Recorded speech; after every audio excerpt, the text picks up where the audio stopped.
up, everybody? Welcome to Comic Book Club. I'm Alex. I'm Justin. I'm Pete. And we are coming to you live from a couple places on the internet. We are live on YouTube. We're live on Twitch. We're live on Twitter/X. We're live on Instagram. Maybe you're listening later. Spotify, Stitcher, the app of your choice. However, if you are listening on Google Podcasts, please stop doing that. I mean, don't stop doing that right now. What you got to stop doing is it's going away at the end of March. So subscribe literally anywhere else that podcasts are posted. We are absolutely everywhere. Or on Google Podcasts, they have a thing where you can transfer it over to YouTube Music. If you use that, apparently it's very easy. So there you go. Everybody loves a little business up top, right? Oh, man. That's a fun part. Yeah. Really draw people into the podcast talking about. It's my favorite part of the mullet. I've never investigated it beyond the business up front. Yeah. I honestly, whenever I listen to WTF, I listen to Mark Maron talking about where he posts the podcast, and then I turn it right off. Smart. Like, I got what I want. Yeah, that's the fun part here. Mm-hmm. Yeah. There's Serial, no comedy same after thing. I solved the mystery of where they post the podcast, and I'm done. And then you just listen through the MailChimp ad, and you're like, I got it. Yeah, I got the gist. I don't think you know what podcasts are. I think I have a pretty fair idea. Okay. Is this a podcast? Yep. Not yet. Not until you invite in our lovely guests. Hey! Great tee up there, because we have a packed show for you tonight with 3 guests. Why don't we bring in our first one of the evening? He is the creator of the new book, Orange Flavor, Micah Rock'n'Rolla. Hey! What's up? Hey! Micah. Oh, boy.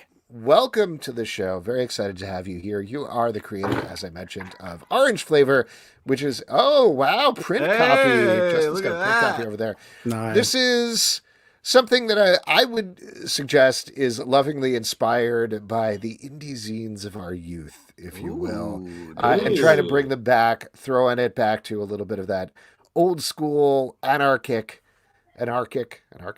I don't know how you pronounce that word. Feel from back in the day, from things like Raw and otherwise. Correct me if I'm wrong. Is that what you were inspired by here? You're exactly right. I wrote down my media talking points here, and the thing that finally I've wanted to make a comic forever, and the thing that finally broke it open for me was reading Dan Clow's 8 Ball. Which is nice. That's similar energy that you're describing right now, of just going for it, kind of a little edgy, and just fun, just having fun the way you think it should be, I guess. Well, talk specifically about the book then. Once you decided, okay, this is the kind of thing I wanted to do, why Orange Flavor? Why this? Why was this the right approach? So it started, like I said, I've been trying to I've been wanting to make a book worth printing basically for a long time. I've done a lot of web stuff and what have you. But I basically just had this backlog of comics that I was making for no reason other than just to text my friends. I was literally making 11 by 17 drawn and then scanned comics and literally just sending them by text. And I'm like, I like these. I don't really know where to put them or what to do with them. And then, I've been more of a manga dude and more indie stuff, but not like you're describing, where it's more zine and almost like someone's own personal magazine, basically. And then when I saw 8 Ball, I was just like, oh my God, yes, I want to make my own humor magazine. That's what I want to do. And I found a place for all these odds and ends. And then I kind of made, I wrote a story based on my childhood as the opening salvo, and just tried to have everything sort of have a similar energy throughout. That energy I coined as orange flavor. Wow. Flavor. There we go. Nice. Makes total sense now. Now, I want to ask you, what year is this? Are you starting working on this, texting your friends? Is this recent? I worked with you on a TV show many years ago now. Were you doing this then?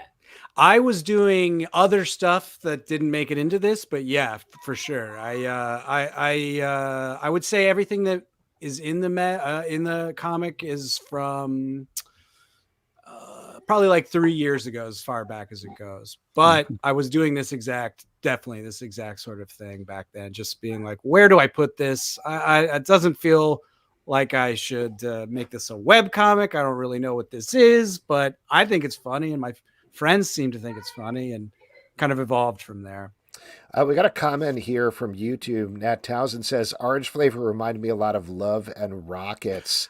Was that any bit of the inspiration there? I discovered that afterwards, actually. And it immediately was like, oh my God, this is incredible. I basically, I don't know how I would describe myself. Like I missed all the Marvel stuff early somehow. My grandfather had a huge comic collection. It was just the most amazing comic collection you've ever seen. And he got me into like Little Nemo and all the Carl Barks Duck comics and like what was the other? Oh, Elf Quest. The first time I saw Elf Quest, he's legit, like legit, more legit than me, like legit. Elf Quest is like that's like the deepest level. Yeah, like dude, that was like the first time I was like, what is this feeling I'm feeling looking at these sexy little elf girls? Like, what is happening here? I'm like 9 years old, and my grandpa was like, check it out. Pretty cool, huh? That's awesome. Like, that's the most distilled. That's like dabbing for weed in a comic book. The most distilled down version of it. First time I ever saw Bone was him as well. Oh, wow. Like, that's the kind of like place I wound up comic book wise. And then I started getting into manga later. And it wasn't only until recently that I started getting into the more of like you're saying, the Raws and the Love and Rockets, and then 8 Ball, which I straight up just like, I'm like, this is an amazing format. I'm doing my version of this format. Sorry, real quick before I forget, before we get any further. So every week on the show, we have a professional chef named Brett Macris, aka like most podcasts. Like most podcasts. As one does. WTF, Cereal, all they take a little pause to talk about the recipe of the week. And we all know this. Like, every podcaster has a professional chef. Yeah, they talk about where they're posted and any changes there. Then they talk about the recipe, and then I turn it off. I just cut it right off. I'm done with it at that point. Anyway, he comes up with a cocktail every week or curates a cocktail. And this week he was inspired by orange flavor. So I wanted to throw that up there. Super tiny. Sorry if you can't see it. But it is called appropriately orange flavor. It is created by Stray Bullet Rock and Roll. And it's a egg white vodka, orange liqueur, Campari, orange juice, lemon juice, and an orange peel. Very like a orange creamsicle in the liquor form. It's an I'd love to get it for grown-ups. Yeah, that's exactly my speed right there. Amazing, yeah. I'd love to get a copy of this because media talking point. Because this Saturday I'm hosting the official launch party for orange flavor at Grievous Grievous Angel Bar, 53 Stone Street. And they're going to have orange flavor themed cocktails. So maybe I should get this recipe. Yeah. To that dang bar, baby. Yeah, for sure. We'll send it over to you. It's going to be even smaller, though. Like, I'm going to keep stringing it down. Yeah, that makes sense. It's really great when you put it up on the screen and it's so impossible to read that it just doesn't make sense. It could be said. Work for it. Listen, there was some behind-the-scenes stuff going on with revising it and printing out a PDF. I didn't have time to check that particular one. Nothing a bartender likes more than getting an egg white based cocktail. Definitely do that. Here's the instructions. Yeah. Buy a bunch of eggs. That's all I can tell you. Pete, before I interrupted you, though, you had a question or a statement you wanted to bring up. Yes. Yeah. I just wanted to say I really love this. This really did, like Zelbatron was saying, it really brought me back to my youth, seeing like a kick-ass zine again. So congrats on that. Thank you. My favorite line was the couple that said, we're not having children because we saw a bar graph on John Oliver. So a tip of the hat to you, sir. That was hysterical. Thank you. But the one thing I've always wondered about zines is, how do you know when an issue is done? Because it's a collection of stories. Like, how do you decide how many go in there, where it feels too light, or or you feel like, oh, this is the perfect amount? Totally. I mean, I had that the one you brought up I had made and literally just texted people. That's all everywhere it went. But yeah, I had like 3 or 4 of things like that, and I basically I knew I wanted to do at least 24 pages. Okay.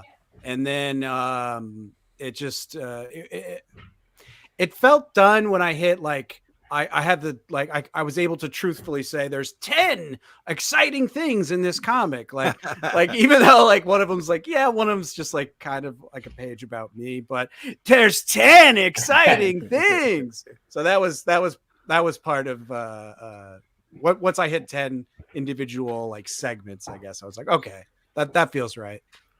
The water balloon warriors really resonated with me. I legit did that.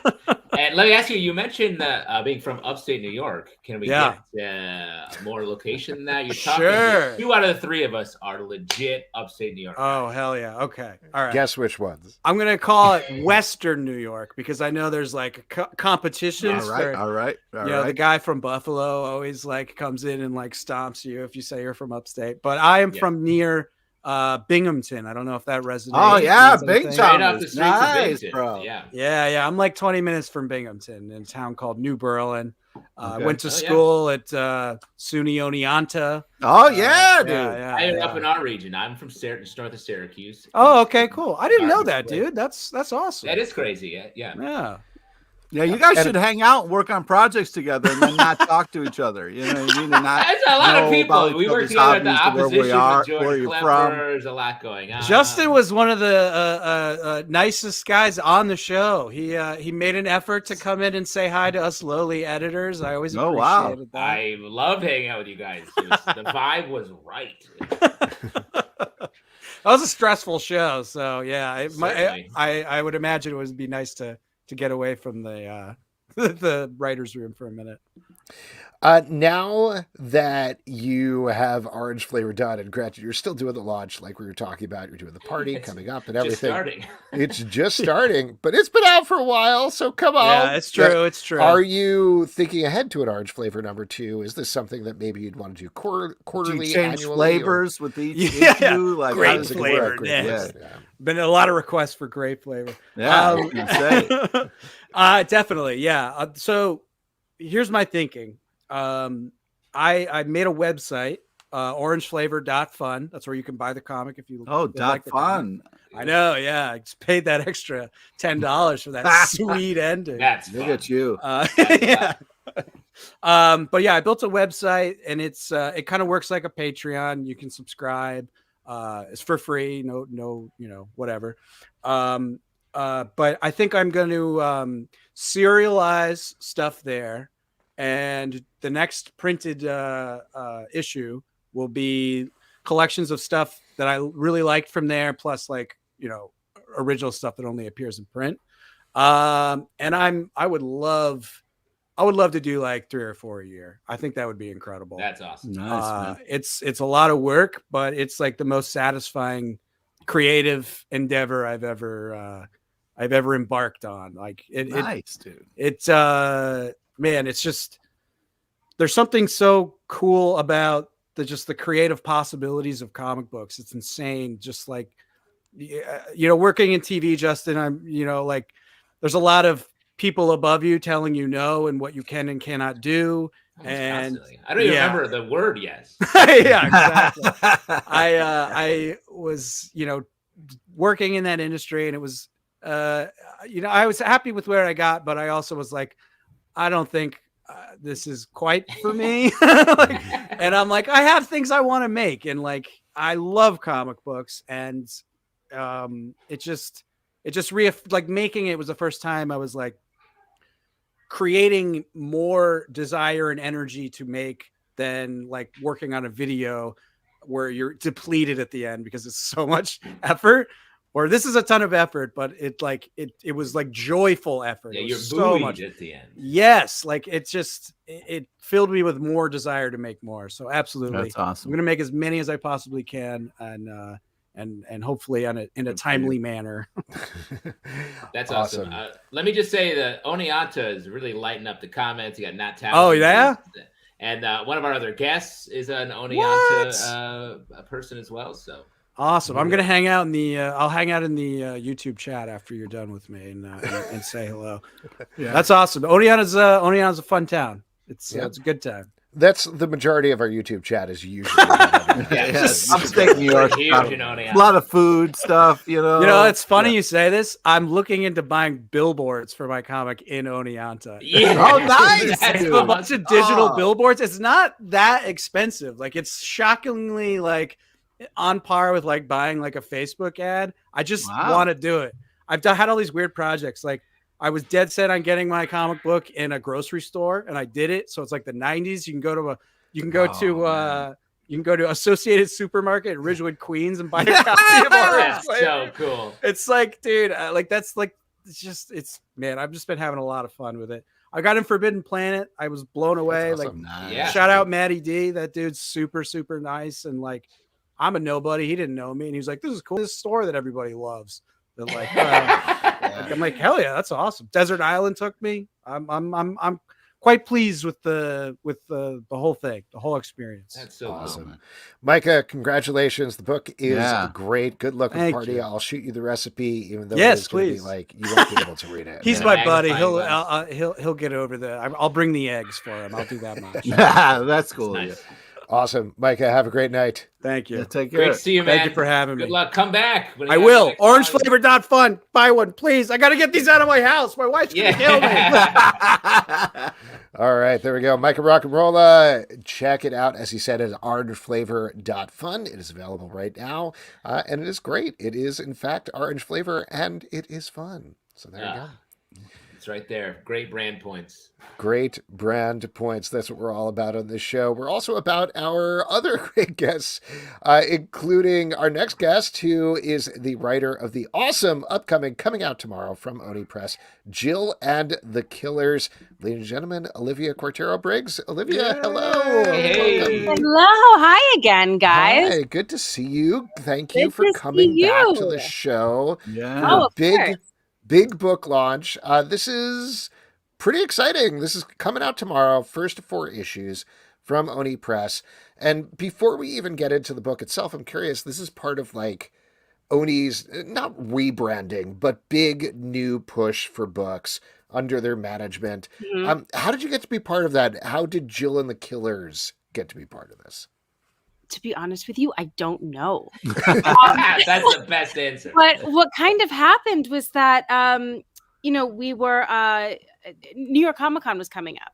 And I'm from New York City. So yes, I wrote in the comments before while Micah was talking that I spent all my summers up near Oneonta. So I'm very familiar. My dad's from upstate New York. He actually, he went to University of Binghamton. Wow, nice. Wow. Grew up in like Johnson City and all that. Vibes on this podcast. Yeah, I know. When that became a part of the conversation, I was like, oh my gosh. Binghamton has never been mentioned twice on a podcast. This is a record we've just broken. That's never happened. Well, I mean, it's not the hub it once was. A lot of things like that. That way. Ani DeFranco tried. She put in, or was that the Buffalo effort? Does she have a recording studio in Buffalo or Binghamton? I can't remember. No idea, but that sounds sounds true. Anyway, so New York Comic Con was coming up, and we're making great progress on the book, and I just kind of waved my hands around, and I was like, "Hey, Oni people, are we doing something for New York Comic Con?" Because I was going to be there anyway, because I have another book that's coming out this summer with Mavericks, the new Fate Winks books. Yes. So they were like, "Oh yeah, we should do something." And then the next thing I know, I'm like part of this huge launch for the new year.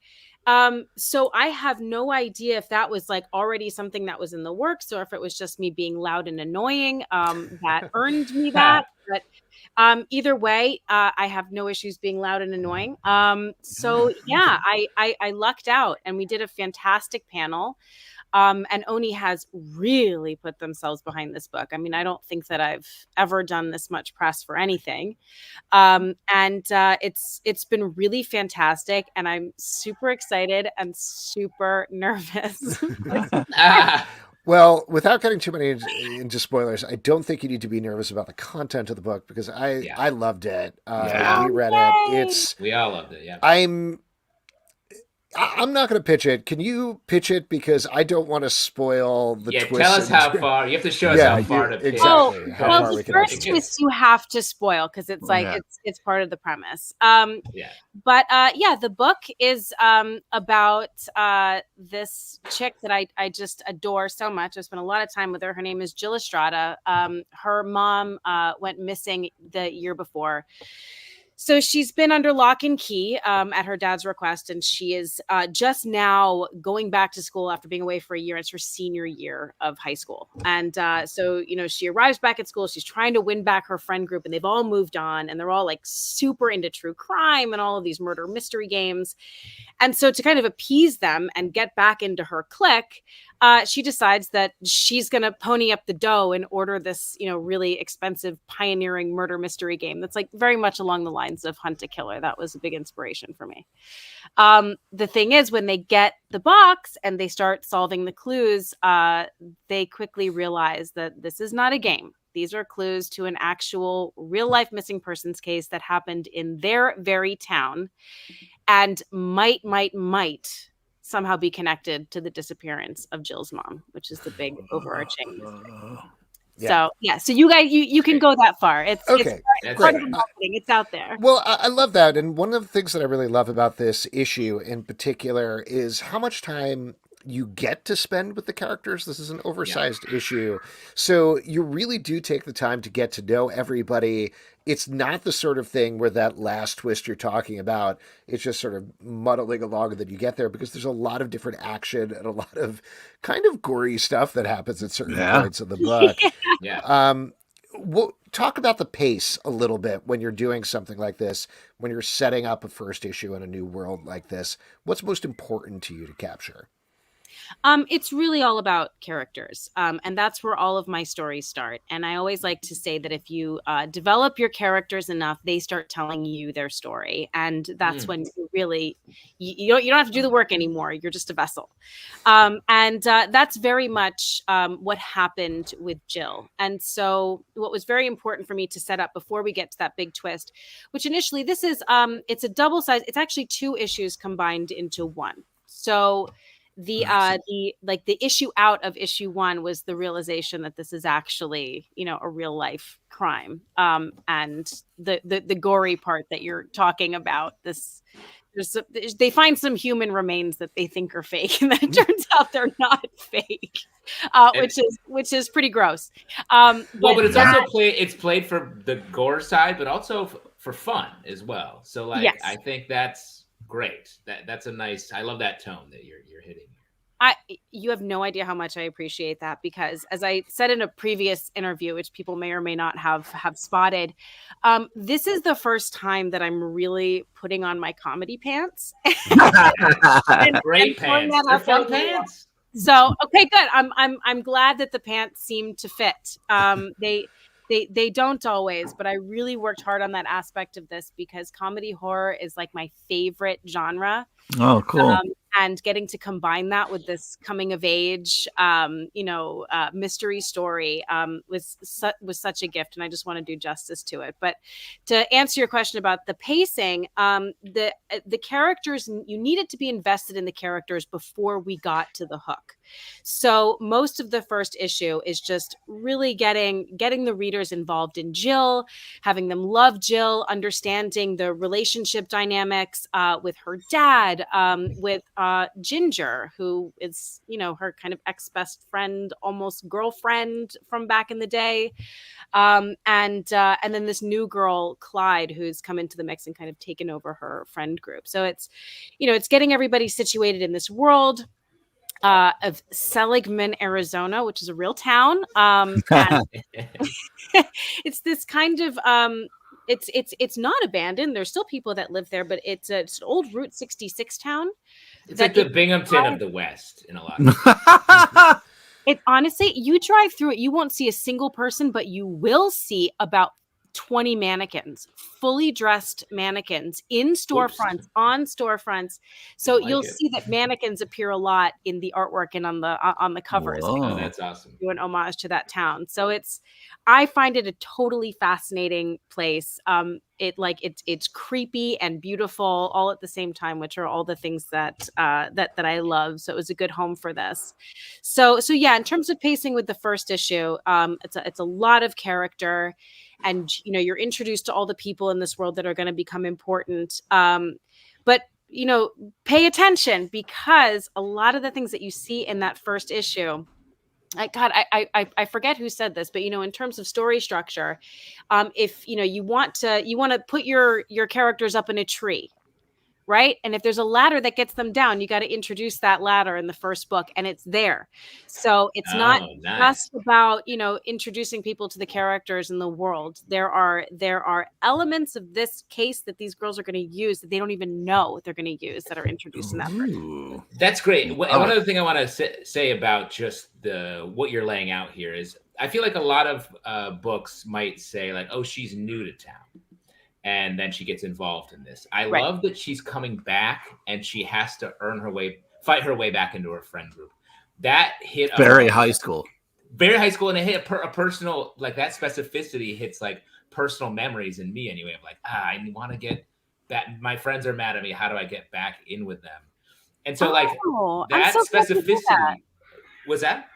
I'm so glad to hear that, because it was actually personal for me too. I went to the same school almost all the way through, but there was 1 year in 7th grade where my mom, hi mom, everyone say hi to my mom, she's watching. Hi mom. Hi.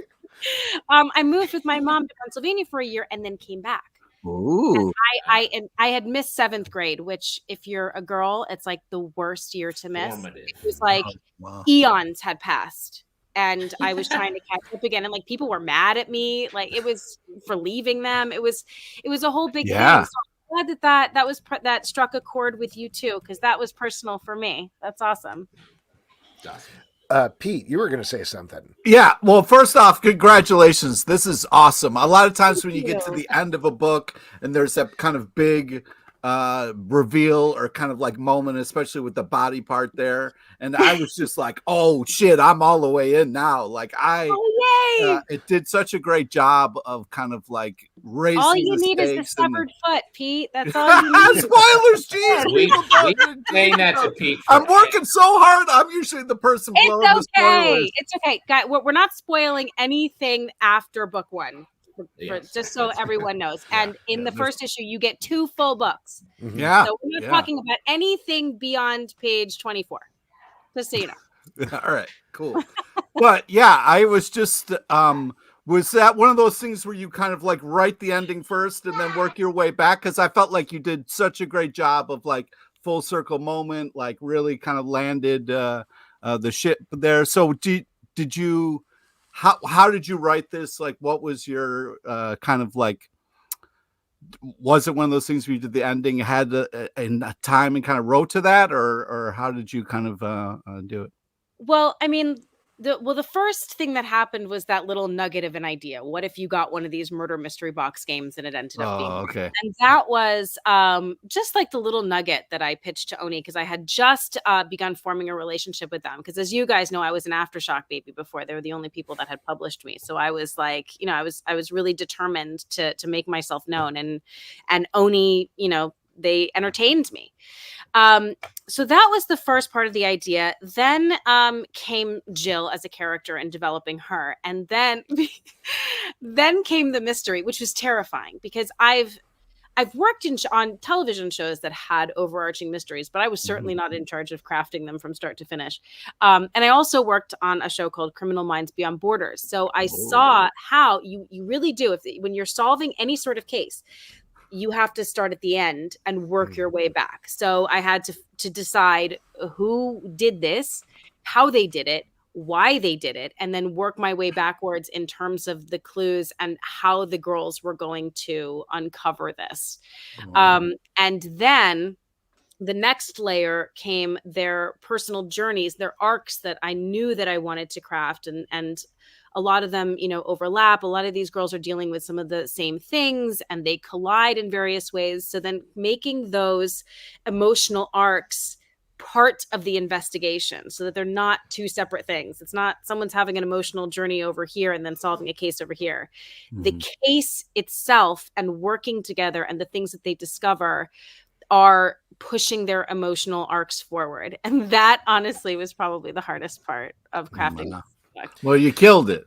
Entire wall. Oh, thank you. And you guys haven't even gotten to the end yet. So don't tell me that.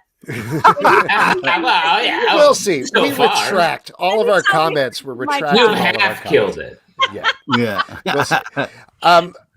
Was there any music influence here? And the reason I ask is because the title Jill and the Killers immediately makes me think of like a band. Yeah. The cover a little bit looks like an album cover. Is that just coincidence or was that in the book at all? Are you just inherently badass or like? And then yes, yeah, there you go. Yeah, I know they look like band hats, don't they? They do. Yeah. That's merch. I'm very excited about these. I know I got merch. I'm bringing them to signings. If you come to a signing, you'll get a free hat.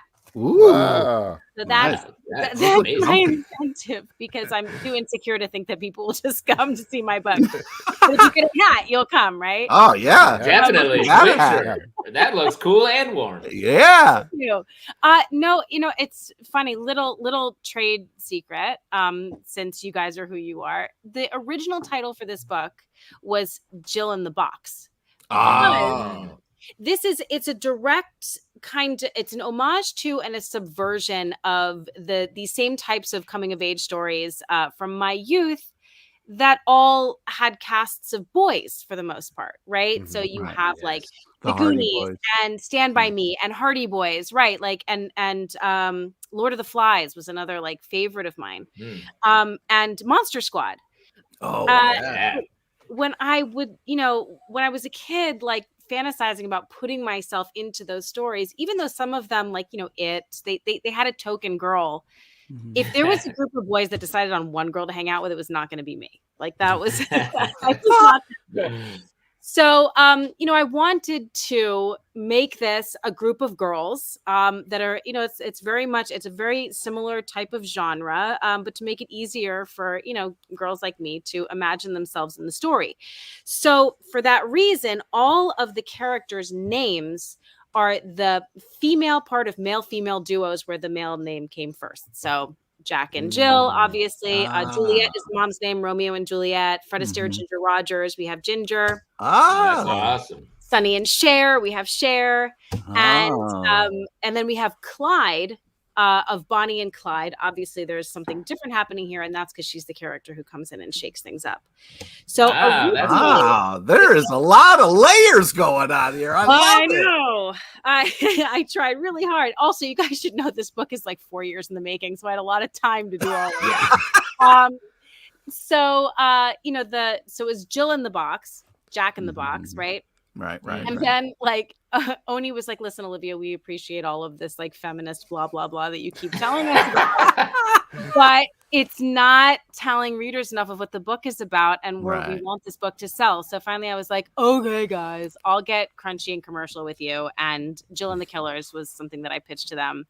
And knowing full well that it sounded like a band name, and also that people might assume that her friends are killers or that she is part of a killer. But I think that people get it. And I think that people are about it as a title. So yeah, that's where the title came from. But it's so funny now. And this is how things always work when it's the right choice. And Oni made the right choice.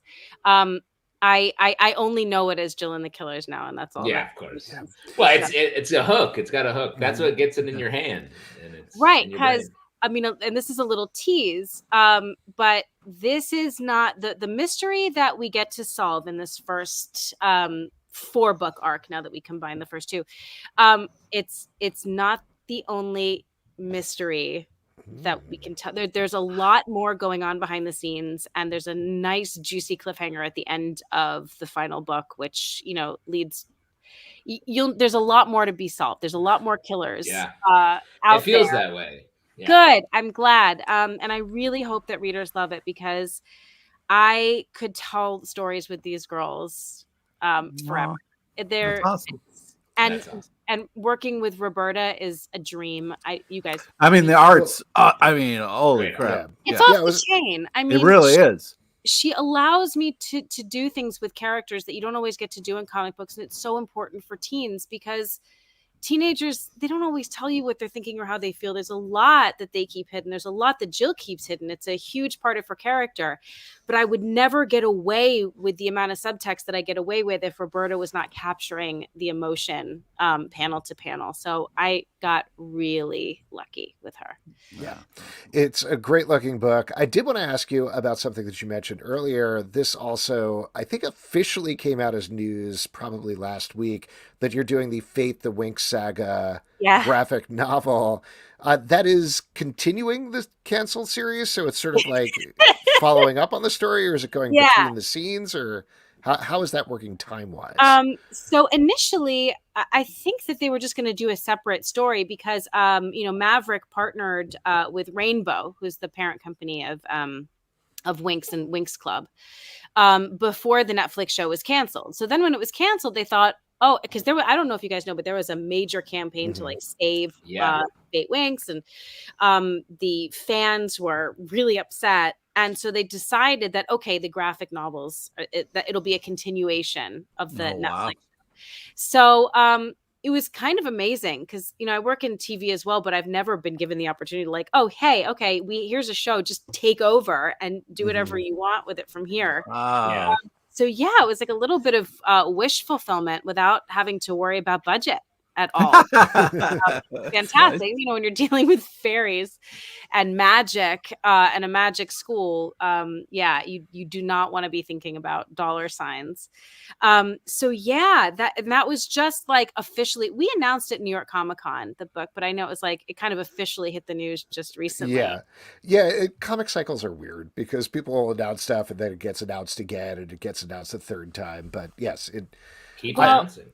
Because of that, I was really unprepared for what happened, at least on Instagram. I'm like, I'm a 40-year-old mom. Like my posts get like 2 likes and I'm like, yes, but first of all, this post exploded. It's like almost at like 17,000 likes. There are so many comments and it's just Winx fans fighting. Wow. Like first it was like a lot of like backlash, like who wants this, whatever, which of course I think is funny because like a lot of people wanted it.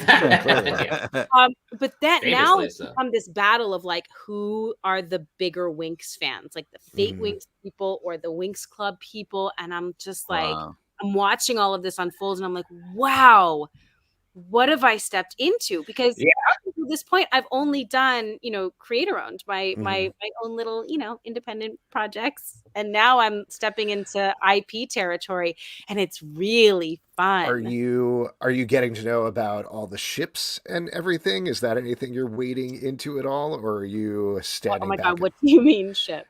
Just Alex, cool it, dude.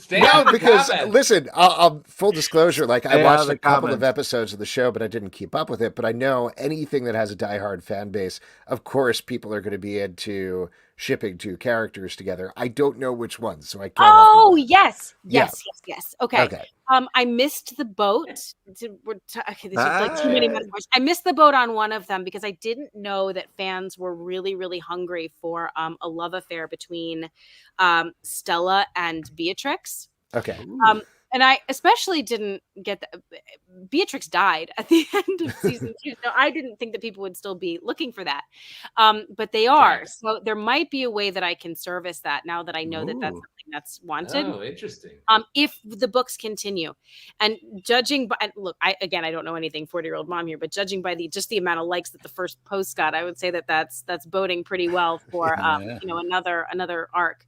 Because we did 2, and that's kind of like a full arc. So the first book is coming out this year. I think the second book's coming out next year. But yes, I picked up there's 2 relationships that I kind of picked up and shepherded from little nuggets of the second season. And one of them is Tara and Kat, because Tara had come out of the closet in season 2. So that was really fun. And I was able to give that relationship and the issues that we're dealing with something directly from my personal life and a romantic issue that I was dealing with, which was really nice and cathartic. And then another relationship that I was able to kind of run with is Riven and Musa, who are just very sexy characters in their own right. They're so like tough. Get them together, I say. So yeah, I did. Are sexy. Awesome. I love it. Right. Olivia, this is great. Very excited about all the wig stuff. More excited about the Jill and the Killers stuff. And I can't wait to see how that series turns out. We still have some time for this one. But yes, Jill and the Killers comes out tomorrow. And I will be signing books at Collector's Paradise in NoHo for those of you in the North Hollywood area at 5 o'clock. And this weekend, I will be at Universal City Walk from 4 to 6, signing books at Things from Another World, and at Golden Apple from 11 to 1 earlier that day. Yeah, Golden Apple. So yeah, come by if you want your book signed, and hit me up. I want to know what people think. So I'm at Olivia C. Briggs. I'm moderately terrified, but please, tell me. I do read the comments. We know that. So. I do. Someday I'll probably have to stop. But for now, I read them because I'm morbidly curious. Great. Oh boy, awesome! Great. And if you go to the signing, you'll get a free hat as well, right? Yes. Well, okay. This is within reason, I assume. It's while supplies last. While supplies last. Okay. I only ordered 200, and my kids have already stolen a bunch for their friends. I don't even know how many I have left. No. You're gonna find like 5. I only have 5. How many friends do my children have? Kids? Awesome, Olivia. Thank you so much for coming on. Yeah, great congrats. Again. Congrats on everything. Great to see you. Great book. You too. Yeah, Thank you. All right, there we go. Ooh, there we go. I clicked the wrong thing. Sorry, Olivia. Bye. Okay, there we go. The book is called Jill and the Killers. It's as called you mentioned. Killing it. Just really crushing that, Jill the and end of that interview. interview. Absolutely. You're killing We've been doing interviews for years, and in no way there's a lot of windows up. There's a lot of here, buttons. Pete. Yeah. Come on. Tech? I love it. I'm getting I love old. it. I Come love on, it. all you Tiny gotta do little is buttons. all you gotta do is get your beer to connect with your mouth. Like that's not. Sometimes I don't think you that mess well. that up sometimes. Oh boy. Oh boy. Anyway, Jill and the Killers is out January 31st, which is tomorrow as we're taping, as we're broadcasting here from Oni Press. Definitely check it out because it's awesome. And why don't we bring in our final guest of the evening, another returning guest. Very excited to talk to him about this absolutely wild project coming out from Top Shelf. Mary Tyler MooreHawk. Ladies and gentlemen, Dave Baker. Dave, hello. Hey. Thank you for your patience. Thanks for coming on the show. So excited to talk about this. So this is coming out, I believe, February 14th. It's a perfect Valentine's Day present for your sweetheart. Make sure to give it to them. Man, I love this book. This is, I mean, you've done some very interesting off the beaten path projects. This is on another level entirely, I think. Correct me if I'm wrong about any of these details, but basically it creates this alternate reality show called Mary Tyler MooreHawk that's sort of an adventure show. And you get to see that through graphic novel pages, but at the same time, we follow somebody who is searching out the history and creation of the show in a very behind-the-scenes, tell-all expose, not biography, but like true life story, as they're searching for the creator of Mary Tyler MooreHawk, Dave Baker. Lots of balls in the air as you're doing something like this. Where do you start with a project like this? Like, what is the initial genesis when you're sitting down to craft something like this? Where did this begin? It's been so long, I don't even know. I don't even know where I started. I think the rough idea was years and years and years ago. I had this idea to do a book that would be, the joke would be they would all be unproduced screenplays of a series finale to a show that never got to end. So it would be like 9 screenplays each, and the book would be called Series Finale, the series, and it would be a joke, like fake deep dive into this television show that existed in the future where it was supposed to be a show that was going to wrap up all of these unfinished TV shows, and each script I would write full episodes of the final episodes of all these TV shows. Wow. And then I got like 4 episodes in, and I was like, it'd be funnier if I just took this one specifically and made it into a comic. And that was Mary Tyler MooreHawk. And I started then just making a comic. And then from there, it was supposed to just be like an 8-page insert in that idea. And then it turned into a story about a guy. Because as you said, like the book is half comic, half prose novel. And the comic you're reading eventually gets adapted into a TV show that only lasts for 9 episodes. And then we're reading all these prose excerpts and journals and zine entries. It's like an epistolary piece by a guy 100 years in the future who's also named Dave Baker, who's obsessed with the TV show. And then he discovers that he has the same name as the guy who made the show. And this sends him off on a weird metatextual fandom nightmare quest to try and meet this person. Wow. So, given that there are multiple Dave Bakers in this book, where is the real Dave Baker in that? Like, how much? Yeah. How much of yourself did you put in here? I guess. Well, Dave Baker. So there's 2 answers to that question. You ready? This will be the kayfabe answer, right? We'll just pretend like nobody can hear the other parts of this. But so I just opened the door and there was a package on my front door, and I just opened it up and there were all these pages, and then I compiled them together and submitted them to Top Shelf, and they published it. And now this book exists, and I didn't have to draw it at all. Somehow it got here from the future. I don't know how that happened. Oh, wow. And end of interview. Thanks so much for coming on. And then the other component of it is that's like that basically is the opening of the book, is you're reading like an essay from me detailing how all of that happened. And I didn't draw the book. These are all pages from that old Dave Baker in the distant future, and he shipped them back to me in the present, and that's what's been published. Why am I doing this to myself? I don't fucking know. I don't know. I thought it was funny like one time, and then I just continually keep backing on. But let me say, that's what it feels like, and it's very gratifying to be reading this future thing that is also old. Something that I feel like comics fans love. Like, we love the future, but we also love like newsprint and the old comics. So like, you managed to have both in this, which is awesome. But I want to talk about the art style. How'd you land on this like sort of hyper detailed, monochromatic-ish color palette? Well, I think it's very flattering that you aren't assuming that this is the only way I can draw, and that it was a choice. Thank you. Well, it's beautiful. I will say, I mean it like it's beautifully done, and the intricacy of it is what I really keyed into. Yeah, thank you. So, I mean, I'm a big fan of like Franco-Belgian stuff, like Hergé and Tintin.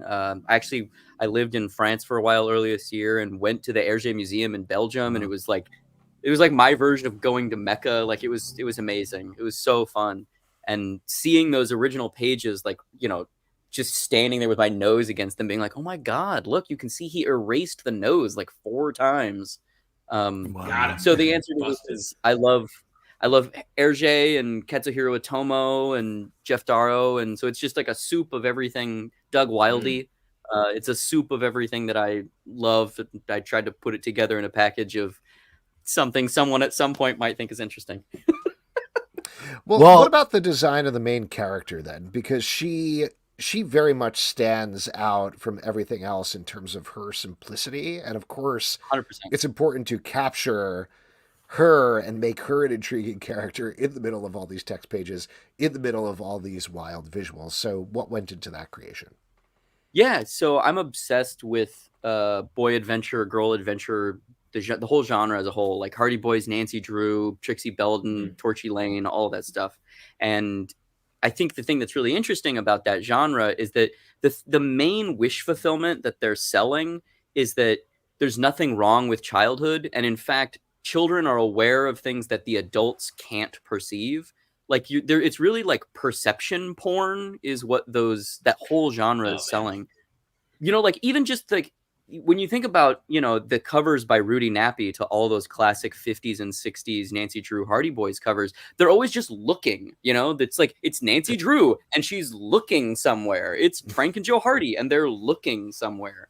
And that's such a great observation, because sort of my key into those books when I was a kid was like, look, they're just paying attention like I do all the time, but nothing happens in my life. But they totally.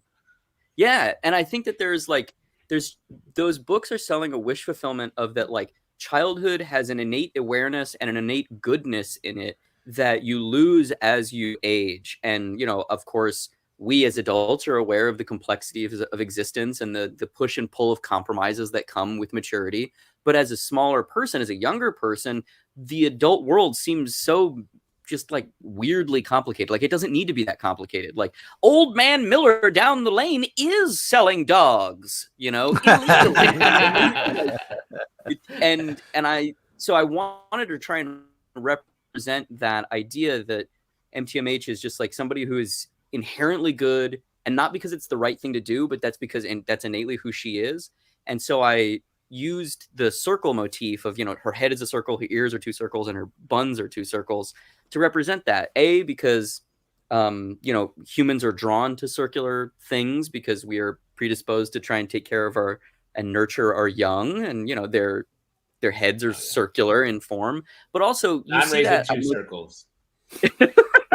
But you see that motif throughout, like, design and everywhere. You know, that's the reason the Oval Office is round and not square, so you can't have an emotional place to hide. You know, that's the reason why it was designed that way. So there would be no escaping the view of the. It used to actually be a square, and the president would hide in the corner most of the time, and they'd never find him. So eventually they smoothed it out. Yeah. I just wanted to say, I don't really have a question, but you know, we read comics a lot and talk about great comics, but artistically, just opening this comic, what washed over me was just so powerful and specific and amazing that I just wanted to say thank you. I don't know, like, how long it took or how agonizing, all those details, but I just wanted to say thank you, man, because, like, being it was such a joy to open up and to kind of dive into this insane world that I just wanted to kind of say thanks, man. Dude, you don't even know what that means to me. Like, the thing that's somebody asked me a little while ago, maybe like a couple days ago, you know, do I feel, because this is not me being big-headed. I'm, in fact, criminally self-effacing, but, like, the book has been getting a positive response. It got a starred review from Publishers Weekly. I got compared to David Foster fucking Wallace. Like, I am not claiming that. I mean, I would like to be. That's cool. I love him as a writer, but, you know, but somebody asked me the other day, like, does it feel like you've made it? And I'm like, no, not at all.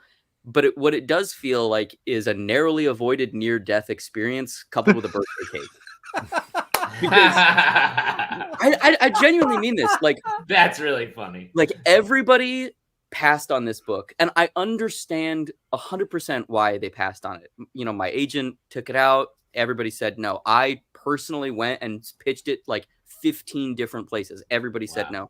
And I totally get it. It's non-commercial. It's weird. There's not a lot of things like it. 100% no harm, no foul. But Chris Staros, the publisher of fucking Top Shelf Comics, read this thing and was like, you know what? This thing's either going to be huge or a massive failure, but I think we should try it. Let's see what happens. That's so nice. And I think that's just, I just think the world of him. I'm so incredibly, incredibly grateful, because if we were living in the alternate universe where MTMH didn't get published, I would be a little upset. Just a little, because it took like 5 years to make this thing. I mean, you can see the time in it. And let me make a sort of more a commercial comparison to try to speak to people who maybe don't know the references you were making as much. Like, this feels like what you graduate into after you are an Umbrella Academy fan. Oh, like, wow. If you like Umbrella Academy, this feels like the more like, oh, I'm ready to move into something that has like even bigger ideas, more complexity, and is mashing up different things. Thank you. Yeah, I mean, Oh, sorry, go for it. No. I was just going to bring up a question from the comments. This is over on YouTube. Derek is wondering, why marry Tyler Moore? So the short answer is I forget it's a pun most of the time. Because frankly, like, I like Mary Tyler Moore, but I just have like a giant list of pun names. And for whatever reason, Mary Tyler MooreHawk, I thought that was funny. And now 4 years later, here I am. And it's a very common question. People are like, so what about this is referential to Mary Tyler Moore? The answer is nothing. It's a great name. It's just a funny name that I thought would be cool. And I love saying funny names. I mean, I think there's a certain level, like you're saying, having read the book, I don't think it really has anything to do with Mary Tyler Moore, but if you wanted to plumb into it a little bit, this is talking about television history. Mary Tyler Moore is a cornerstone of television history. 100%. So at least it gets you thinking in that direction, potentially. Yeah. And there's so much beret throwing in this. Just epic. Yeah. That's the next arc is she's gonna have her like Odd Job era, murdering people deadly with a beret. Yeah. Mm-hmm. I will say that's actually one of the things that Chris Staros asked me. You know, he was very complimentary. He was very like this. You know, I sent him the PDF, and he was like, "This. It's very apparent you put a lot of work into this." But I have two questions. One, is Mary Tyler Moore in this or related to this in any way? Because we don't want to deal with lawsuits. And I was like, no, she's not at all. And he was like, second thing, the ears, Mickey Mouse? And I was like, no, just the same circular principle of design, has nothing to do with Mickey Mouse. And he was like, okay, cool. Well, but again, same thing, right? Like, it's hard to look at Mary Tyler MooreHawk without thinking about Mickey Mouse, and it is all this stew of television ideas that you're playing with at the same time. Also, same thing. Chris Staros, great name. Is right? it real? Wow. Nobody knows. Are we developing a conspiracy theory right now? What are we pulling together? Yeah. I also noticed, and I hope this isn't too much of a spoiler, I think it's not, probably an Easter egg, but you snuck a Halloween boy in there at one point. Are there other Easter eggs for other works of yours in the book? 100%. Yes, there's many. I am very impressed that you saw Halloween Boy. Very, very impressed. That's mostly because I kind of just assume that no one is ever really paying attention. So I'm always just like, yeah, then I'll put this reference in here and I'll be the only one who knows it. Yeah, he's in there. And also there's a bunch of characters from the MooreHawk Institute for Increasing Tomorrows that are in Halloween Boy. Primarily Dreeb Lazenby, the head-handed psionic secret agent who may or may not be the illegitimate son of George Lazenby. I was going to say George Lazenby, great, right? I love it. I wanted to ask you a question. This is a little bit off of this, but I wanted to ask you a question about your overall bibliography, I guess we'd call it. So you've got this book, Mary Tyler MooreHawk, that we've been talking about right now. You got a Halloween Boy that we mentioned. You've got Fuck Off Squad is another one of your books. And then you also have Star Trek Voyager 7's Reckoning. Yeah. How does that fit in? How did that happen in particular? I don't know if you were aware of this, but I'm a massive Star Trek fan. Like huge, like so big that like I went to the Skirball in 2020 when they had their massive retrospective of all the costumes in the set. I went to the San Diego convention, or not, the San Diego Museum that's associated with SDCC when they had their Star Trek exhibition, only to see Gene Roddenberry's computer. Because I'd seen everything else that they had in there. But I was like, I gotta see his computer. I gotta see it. Awesome. Wow. So I'm a massive Trek fan.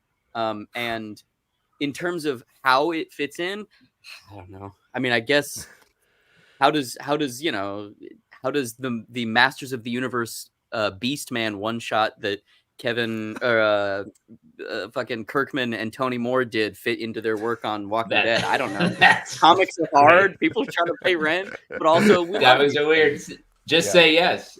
So let me ask you then, as a Trek fan, what is your current what are you liking in the current expanding Trekverse? Dude, so this is okay. One, I love Strange New Worlds.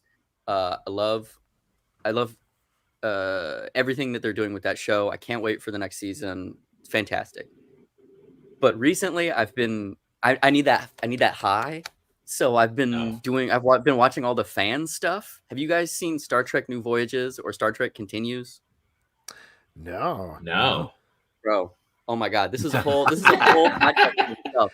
Let me just say, the short pitch is, cast your mind back to 2005. There's an Elvis impersonator, a professional Elvis impersonator named James Cawley. He's unmarried. He has no children, but he makes a lot of money impersonating Elvis. So what does he do? He wants to live out his inner fantasy of being Jim Kirk. So he spends $300,000 to build an actual screen-accurate replica of the Enterprise Bridge, gets a bunch of nerds together, and films fully completed episodes of the original series using the original music cues, new special effects, and a bunch of the original actors. Walter Koenig, Nichelle Nichols, George Takei. Yes, they all come back, and they film. They made a movie called Star Trek Gods and Monsters, I think. Gods and Men? I can't remember the name of the movie, but it's a 2.5-hour feature film. And then they made 10 episodes of Star Trek, the original series, where James Cawley is our boy Jim Kirk, and then varying other people play the characters because they filmed it over like 15 years. But there's an episode where it's called To Serve All My Days, written by D.C. Fontana, the classic Star Trek screenwriter, and it was written specifically to get Walter Koenig to fly to upstate New York, bring it thematically full circle. Ticonderoga is where they shoot it. Ticonderoga. Close. Yeah. And the episode is what if Chekhov gets hit by a radiation ray and starts aging rapidly? So they have the actor from the fan series, and then Walter Koenig wearing a wig, being like, "Oh my God." Old. And the finale of the episode is he sits down on the bridge of the Enterprise and turns to Jim Kirk, and Kirk is like, "Chekhov, we need you to fly the Delta 6 maneuver. Can you do it?" And he's like, "Yes, Captain," being super old. And you can just see James Cawley like vibrating. He's like, "Walter Koenig called me Captain." Oh my God. I can't believe I haven't heard of this. I love that this question came up. This is unbelievable. How good of an Elvis impersonator do you have to be to make $300K to throw into a project? Best, apparently. To make it even better, this isn't the end of the story, because one of the directors of Star Trek New Voyages has a falling out with James Cawley midway through the run, leaves with like half the crew. They build their own set in South Carolina, and then they make 10 episodes of their own show, which, I hate to say this, I'm sorry, James, if you're listening, I love you, you're the best. It's even better. It's so how is this not a doc? This is a huge That's what I'm saying. Documentary advertisement. Yes, it's called amazing. Star Trek Wars. Yes. Love it. It's so good. This is great. It's so good. Well, listen, Dave, thanks for coming on to talk about your Star Trek fan show. We appreciate that. I don't know if there was anything else you were here to discuss, but that's mostly what I'm going to take away from this. Matt Townsend says, Dave, you're off message. To get it back on message, though, Mary Tyler MooreHawk coming out February 14th. This book is absolutely phenomenal. So cool. Congratulations on it. I can't wait for people to read it, for David Foster Wallace. Probably. Well, he's not. He's dead, but yeah, I wish. Dead, so that's not going to happen. But that means there's a slot. There's an opening. There's an opening to be the next one. We're both named Dave. I mean, you're halfway there, or you're a third. You're third. I don't live that far from Pomona. Here's what you do: take $300,000. You build your own David Foster Wallace cave in your garage. No. See, Alex, what it is I spent $300,000 building a bandana, like just the bandana and the long-haired dick, and that's just it. And it's just me being like sweaty, being like, I don't know, like the human condition. I don't know. It's like fucked up, right? And you have one piece of paper that says Infinite Jest 2, and that's it. That's all. Yeah. Infinite Jest, still jesting. Nice. Dave, great seeing you again. Thank you so much for coming on. Congrats on the book. Thank you for having me. All right, there we go. Once again, that was Dave Baker. The book is Mary Tyler MooreHawk. Like we mentioned, it's absolutely phenomenal. Really, definitely pick it up February 14th. You got to pick it up. Maybe not a great Valentine's Day present, but just a great present for yourself to get. So there you go. Yeah, the thing you do on Valentine's Day, get a present for yourself. Get a present for yourself. That's the most ballsy move you could ever do on Valentine's Day, is roll in with a gift for yourself. All right, here's a gift from me. We are going to move on to our next section, which is my favorite section because you all make it up. It is your audience questions. And for audience questions, all you got to do is drop a question in the comments on Facebook, YouTube, X, Twitter, or Twitch. And we'll get to them. They can be about absolutely anything. But first, what are you guys drinking this evening? Justin, dregs of wine? Yes, clearly you read the comments. I drank a lovely Negroni with dry vermouth instead of sweet, sort of a lighter Negroni. And then I was drinking some red wine to follow up. Pete? A gimme. Oh, I am, Landshark? knock, knock. Landshark, Who's there? yeah. It's Landshark. Yeah, and I'm just water tonight. Just some water. You okay, buddy? I had a bad cold again yesterday, so still. What do you have, 1 day cold? I have kind of like 1 day colds. So there you go. Man. Shouts to your immune system. Strong. Weak, very weak, and then quite strong. All right, You're like the Hulk. You're like Banner Hulk. Banner Hulk. Banner Hulk, except mostly better, let's be honest. Why don't we move on to a question here? This is from Stray Bullet. How's Pete's Nerdwall coming along? How's his Nerdwall coming along? Pete, what's the update? It looks empty. Are you losing comics? There are all these boxes, and they're all empty over here because I've got comics spread everywhere because I'm alphabetizing, putting things into their own, like all my Spider-Man comics in one box, and so it's a lot to go through. So it's at different stages of insanity right now. Nice. Do you leave the house ever? You have a new house, obviously, and it sounds like you're. Yeah, I go on walks and go to the grocery store and stuff like that. Yeah, but you gotta sleep in every room, right? Family. You're gonna do that. Yeah. Eventually, I can't move in this room anymore because it's all comics. But best place to sleep. Put your head down on a lovely stack of Wolverine. Oh my God! Oh wow! That's you are surrounded. Oh my God! Oh my God! You're like the comic book shop that Nat Townsend shops in and sends pictures to our Patreon Slack. Yeah, exactly. Pete's house, aka Oops All Comics. Oops All Comics. Oops All Comics. Another impossible question here from Scheuchler. This is his weekly thing. What are your favorite examples of completely unofficial fan productions? Not impossible, but hard to track those down, I guess, in general. What was that Spider-Man fan film that came out recently from a bunch of racists, and they were really racist, and then they did it anyway, and it was really bad? That one. That's the one you love? Spider-Man Lotus. Yeah. Very cool. No idea what you're talking about. I got very close to doing a shot-for-shot remake of the movie Willow set in Brooklyn, where we just sort of like made it up in a scene-by-scene basis. Wow. That's pretty awesome. Pete, you got an answer? It would have been. We should have done Dirty Laundry. That is actually the best. Yeah, that's a very good answer. All right, what do we have there? This is another one from Straight Bullet. I'm opening a restaurant. Menu will change all the time. What's a dish you'd like to see on one of the 6 courses? Oh my God. Ooh, we have so much control here, I feel like. Well, and let's shout out officially, Straight Bullet, our official chef. Straight Bullies! Opening a restaurant, his first, correct me if I'm wrong, but it's his first restaurant where he is literally is doing the whole thing. It's called Wild South in New Orleans. Get to it as soon as it's officially open. Everything that I've eaten that this man has touched has been like the greatest thing. His chef skills are just unbelievable. Well, Pete, let's start with you then, because he made a unique meal for you. Is there anything off of that menu that you want to see on the menu? All of it. But I love his palate for spice. Like he likes to, he has a great kind of sense of spiciness. So I would love to see, because it's New Orleans, I would love to kind of see some kind of something with shrimp that's got a little kick to it or something like that. You know what I mean? Mm-hmm. Like spicy buffalo shrimp or something like that. Like not that, but no. This guy's a real fucking chef, man. Don't you dare Yeah, I'd bring love to up see that. like some tater skins or jalapeno poppers. Give us that respectable garbage plate.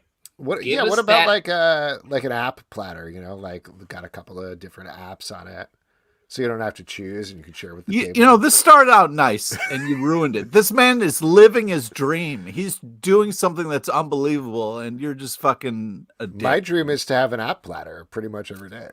And I mean, I'll tell you what, I know that's true. That is true. Alex's dream is to have like coconut shrimp, hush puppies, and tater tots at every meal he can get. And I'm making it happen. I got a new job and I'm very close. I'm on Burger King's mailing list now, so it's really working out. Yeah, that's a downward spiral. I got an email today from McDonald's. They were like, "Hey, did you hear the news about the Hamburglar?" And I was like, "Everything's in my favor currently."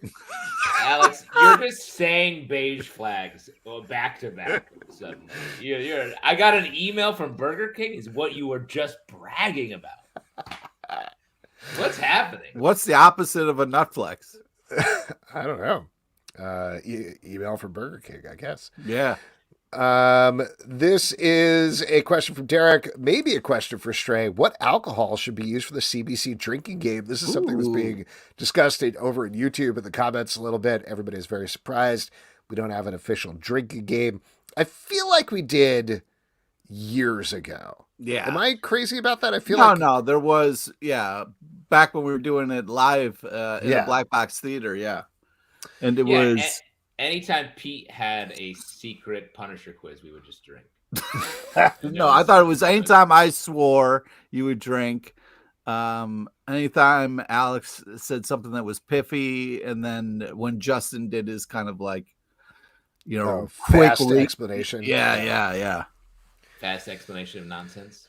But what alcohol should be used? I'd say like some sort of banana liqueur, so you can get tight bananas. Disgusting. Yeah. Well, first off, shout to the previous question, Derek Mainhar, and a course called Crazy Type Bananas. Definitely great end of meal course. A super tiny flavor intense bananas. I mean, really it should be tequila shots, I think, for tequila or any sort of drinking game. Yeah. Wow, you just want people to get fucked up. I'm not trying to. That just feels like the most. You can't do. What other shot are you going to do?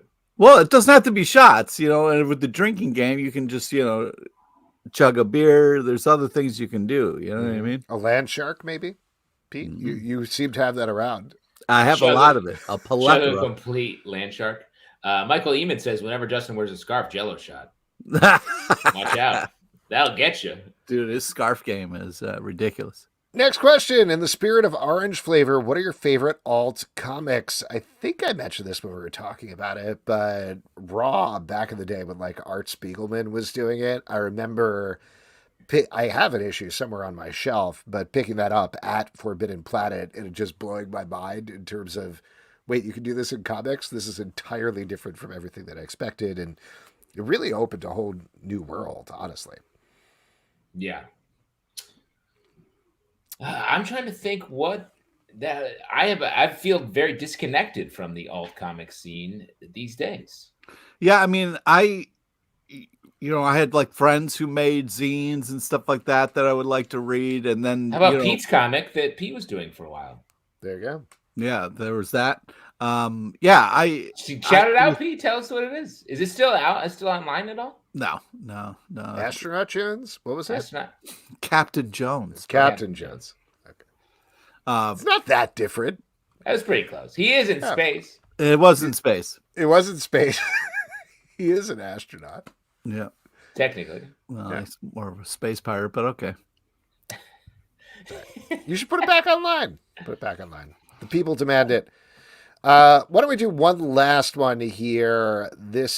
Actually, we have two more. From Stanley, any new show review podcasts coming? Not currently. We're talking about some stuff, so we'll see. But we do have our Marvel and DC podcast. We're rebooting those back up. I didn't realize we hadn't done the DC podcast since like September or something. So we're going to do those more regularly. And then Invincible is coming someone back hasn't seen Aquaman yet. Yes, we're gonna do Aquaman. We'll do Aquaman. We got to do Aquaman. We are talking about looking back at a show on Netflix that we haven't touched yet, and doing a full Outer Banks. Go ahead. Yeah, I mean, shouts to that. I would definitely do that. And doing a full watch down of that. But the one I'm excited about that we have coming up is I won't say exactly, but we're going to do a draft. We're going to do a draft coming up here that's going to be very exciting. Yeah, there we go. Good tease. Yeah, nice Edward tease. Doherty says, what's the best secondhand comic book purchase or find you've made? Ooh, good interesting question. Secondhand. I mean, I bought a bunch of very old, Jughead comics years ago that I have come to really enjoy. There was, and I'm sorry if I got this wrong, but I don't remember who gave this to me, and I know that's very rude, but somebody for the show, maybe it was Aaron and John, and if I'm getting it wrong, sorry, but sent me the Del Close comics. Oh, wow. Oh, wow. Wasteland, that's the name of it. Yeah. So yeah, that's pretty cool. I didn't buy it, but that was pretty neat. Huh. And last but not least, let's take this one from Nat. Are there any stories from the Krakoa era that you could recommend to someone out of context? Oof. Nope. Tough. Oof. The only one that maybe I'd recommend is Uncanny Spider-Man, just because we love that. And you don't need a ton of context. All the context is in the book to understand what's going on. So yeah, you can definitely check that out. Otherwise, somebody was asking me the other day, they were like, hey, what do I actually need to read? Because I kind of want to catch up before these final books. And not much. You need to read like Fall of X, House of X from Hickman. You should probably read Sins of Sinister. And then here's the thing. I agree with you, Alex. I know what you're going to say, Pete. Just wait till the end and you can have your slag off. But the Sins of Sinister, I think, is going to be important, but it keeps getting more confusing. Yes. And like, honestly, we're going to talk about some comics in the stack this week that are going to be even more confusing, and that's fine. But I think that points to the real clue, I think, is read Jerry Dugan stuff. The Dukes. He's I think the secret spine of this era right Except now. It's also like, if you want to go for that, if you're like, okay, you got to read all of X-Men and Invincible Iron Man, then you also need to read everything that Kieran Gillen is doing on Immortal X-Men and everything else, because those are the two things that are heading together. And to make it easier, I really think like you read Fall of X, House of X, you read Inferno from Hickman, and then you can jump right ahead to these final books. It's Sins of Sinister, final books. You're fine. You'll be a little lost, but you're going to be lost anyway. Well, that's the thing, is I think you're going to be lost anyway. I would say something to read that I really enjoyed that would work out of context, I think, is Children of the Vault, the Cable Bishop story, which I really liked. But we're getting to the point where it's either all folding in continuity stuff or last chance to take a continuity and tell a weird story about it. So I was going to bring up this comment from Derek where he says, so your question, all of them? Absolutely not. That's skipping like 30 different titles, including all of the ongoing X-Men book and everything else. You can just pick it up from these little snippets of events. There's a lot of stuff that I liked in there, but really, if you want to speed ahead, you just need to read those initial miniseries, 2 other miniseries, and you're good to go. Yeah. I also like Realm of X. Good stuff. There's lots of good stuff in there. Anyway. All right. Why don't we move on to our next section? Sorry, we said Pete was going to have last word on that. Pete? Well, that's the nice thing about comic books is, sometimes when, some things aren't going your other way, there's other areas that you can just dive into and explore and enjoy yourself and wait. You can just wait for it to, things happen and then pick it up and start reading. And you don't have to know about the insane stuff that happened beforehand. Here's the thing. You don't actually need to read any of this. Like you could just stop reading comics at any point, right, Pete? I think being surrounded by not comics. What I'm saying. You can just stop. Being surrounded by comics go makes outside. Calmer. I think that it's like a hug. That was the calmest answer he could have said about X-Men. Yeah, it was. You're being hugged by comics. Well, anyway, I'm being hugged by trivia, which is our next section. Take it away, Pete. Woo! All right. This is the part we give back to you, a lovely audience. We really appreciate you listening and supporting. It's an opportunity to win $25 free in Midtown Comics online.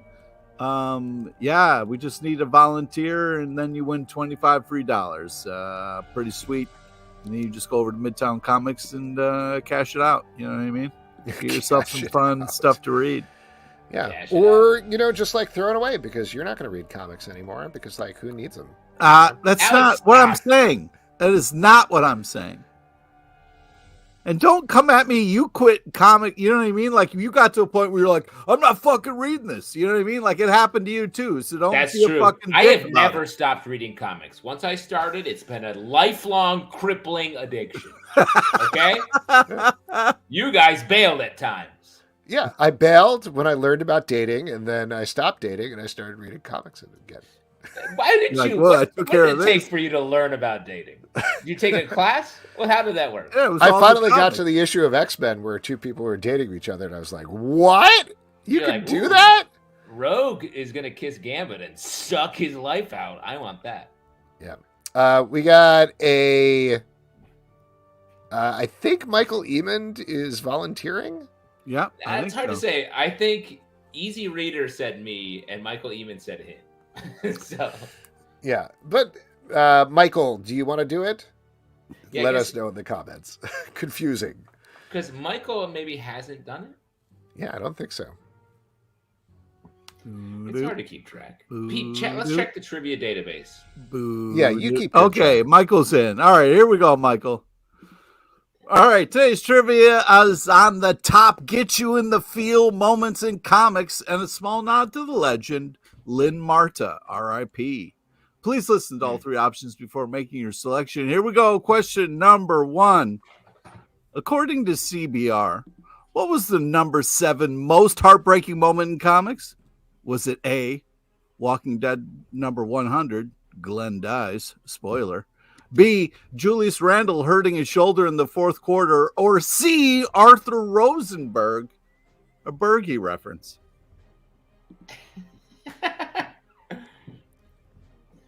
Another great setup from the star of trivia. Oh, man. That's been there the entire time, that battle. All right, A is correct. All right, here we go. Question number 2. Truth. What was the number 8 on the list? Was it A, When Your Parents Fight, B, Kitty Pryde sacrificing herself, or C, Sarah Jessica Parker? When your parents fight? Man, there's nothing that makes you cry more. You know what I mean? You would cry when your parents would fight? You didn't? You would just start crying? That would make it more intense, I bet. Yeah. B is correct. All right. Must have had nice parents. Anyway, question number 3. This is therapy, sort of. That this whole show is. Question number 3. Number 5 on the list was one of my favorites. Was it A, the Flashpoint letter? B, what's the name of the lion who is great at bringing you stuff? C, Leo Getter.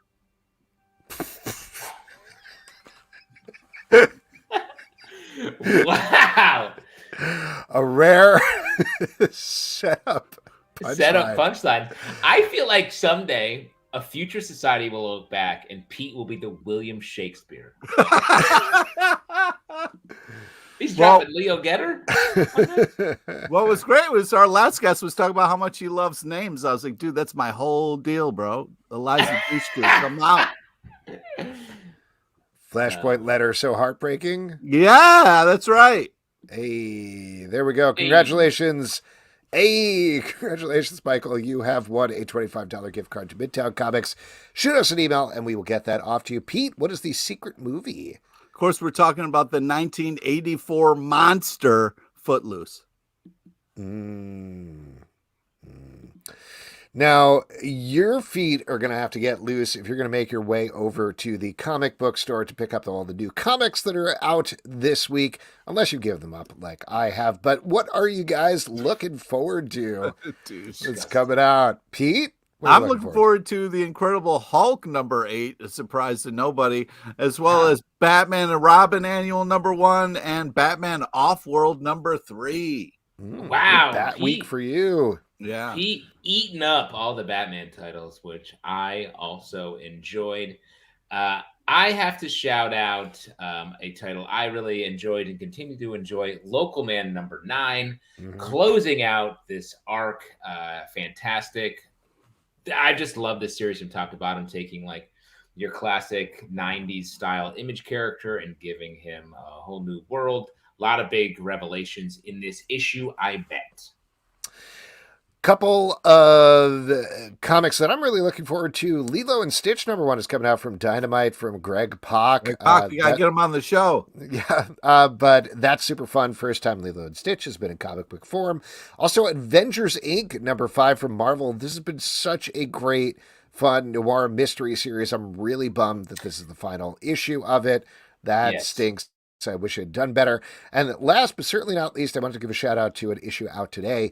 DC Power 2024 #1, which beyond a lot of other great stories, has a new story from N.K. Jemisin and Jamal Campbell set in the universe of Far Sector. That makes it a must-buy. Oh, my God. And like a real capstone to that. Like, I feel like if you're at all a fan of the Far Wednesday run, like, you have to read this. Yeah. It's necessary. So that is great. All of those books are going to be in our Stack podcast that comes out Wednesday at 9 a.m. in its own dedicated Stack feed and also in the Comic Book Club feed. And folks, that is it for this week's show. A couple of people we want to thank. We want to thank Micah Phillips for coming on to talk about Orange Flavor. Olivia Cuartero-Briggs for talking about Oni Press's Jill and the Killers. And Dave Baker for coming on to talk about Mary Tyler MooreHawk. Next amazing week, great books. 3 great guests. We're going to have 2 more great guests. Next week, 2 more returning guests. Nate Powell is going to be here to talk about his new book, Fall Through. And Bob Fingerman is going to be back to talk about That's Some Business here in bunch of other podcasts to check out. Comic Book Club News, bringing the news every weekday of the week, Monday through Friday. Marvel Vision, we have a bunch of news podcasts that have been rolling out. Sons of a Gun, our DC podcast, also news podcast. We'll get to Aquaman, don't worry.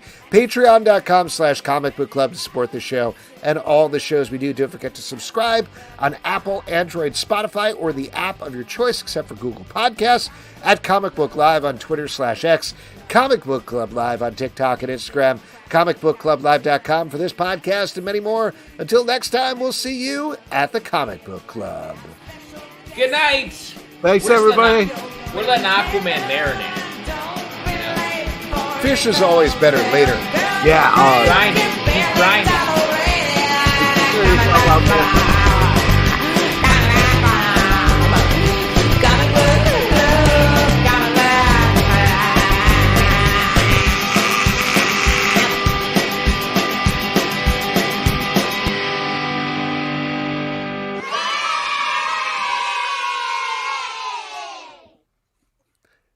Thanks, everybody. Have a great night. Good night.